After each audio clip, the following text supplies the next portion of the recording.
ভাটপাড়ায় BJP নেতার গাড়ি লক্ষ্য করে গুলি চালানোর পর ফের উত্তপ্ত ভাটপাড়া মেঘনা মোড় এলাকা। এখানে অর্জুন সিং এর নেতৃত্বে বিজেপির মিছিল, অন্যদিকে তৃণমূলের মিছিল মুখোমুখি।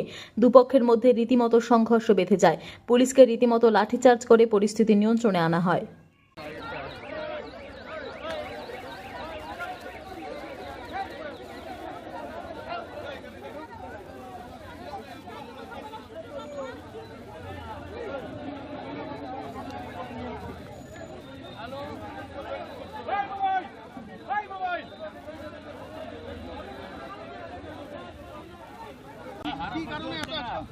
হঠাৎ আমরা কাকিনাড়া বাজারে ছিলাম, সেখান থেকে খবর পাই যে মেঘনা জুট মিলের গেটে তার দলবল নিয়ে, অর্জুনের দলবল নিয়ে সেখানে একটা আক্রমণ করেছে মজদুরদের উপরে।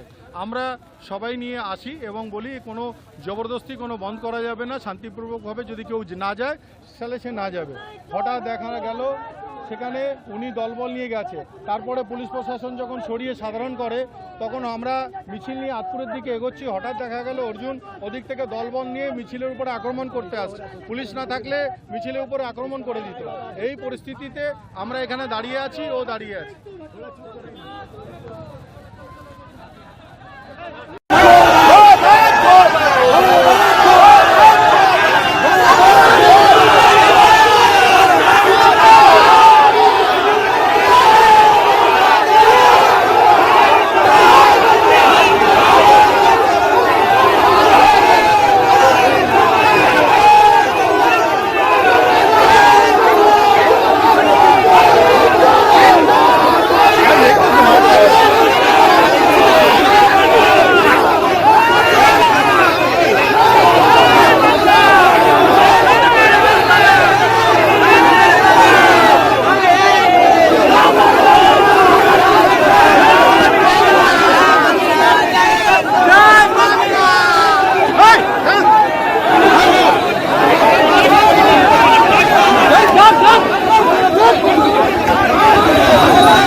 আরে কে ছাগল মাগালের নাম নিচ্ছেন? এরা পুলিশ সরে গেলে এদের কিচ্ছু নেই। আমি বলছি, আমার হয়ে কথা বলুন, পুলিশ সরে যাক, 5 মিনিট সরে দেখা, কে কত ধানে কত চাল আছে আমি বুঝিয়ে দিচ্ছি। বলুন সরে যেতে। আরে রাজনীতি এই জায়গায় মমতা ব্যানার্জি পৌঁছিয়ে দিয়েছে, এর মধ্যে কিছু করার নেই। এখন আমাদের কিচ্ছু করার নেই।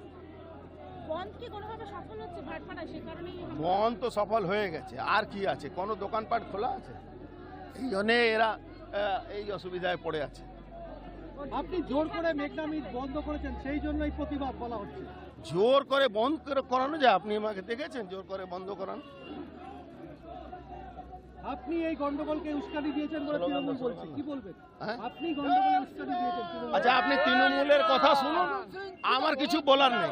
আপনি যেটা দেখবেন সেটা দেখিয়ে দেবেন, আর কিছু বলার নেই।